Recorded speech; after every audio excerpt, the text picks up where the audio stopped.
关系在地新闻，继续来看台中太平区的番仔路庄有44户人家，伫日本时期以佃农的身份向地主租地起厝，但是为民国64年开始，佃农甲土地继承者发生着产权的纠纷，当地自救会姓林的主委嘛是厝主之一。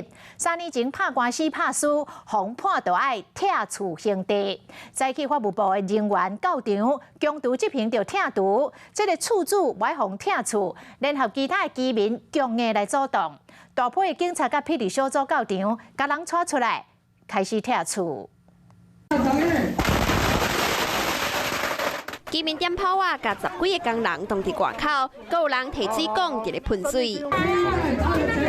阻挡的攻势一波过一波，阁有人为厝内底摕消防管啊，一直喷。为着无要互工人入去，厝主阁收伫咧厝顶，无愿意落来。你们做什么警察？经过协调了后，就惊厝主身体挡袂牢，边的人赶紧甲斗3工，互伊会当爬起来伊落来。毋过伊落来了后，又原继续反抗。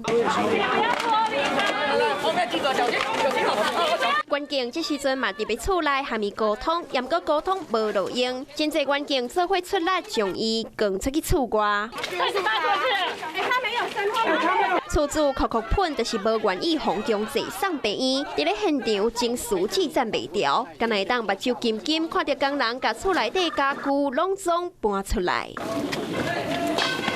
所6个工人开始拆厝，大力甲厝顶的叶片甲窗仔门全部敲互破，佮用柴棒甲厝的出口甲入口全部拢封起来，无要互其他人入来。毋过现场的居民也搁咧抗议。抗议阻挡拆厝的地点，伫咧台中太平区新平路这个番仔路庄，有12座正新户龄加100年古厝，当地有44户居民。伫咧日本时代，甲地主租土地来起厝，毋过伫民国64年，甲土地继承者爆发着产权的纠纷，官司一拍就要挖50年。住在这里300年的人，竟然没有土地所有权，也没有居住权。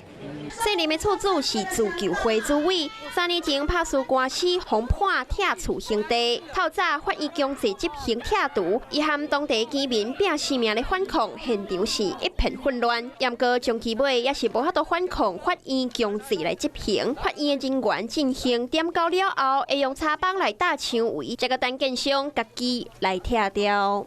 嗨，我是庄宇杰。想要看到更多的新闻内容吗？赶快订阅华视新闻的 YouTube 频道，并且开启小铃铛，跟着宇杰一起看新闻吧。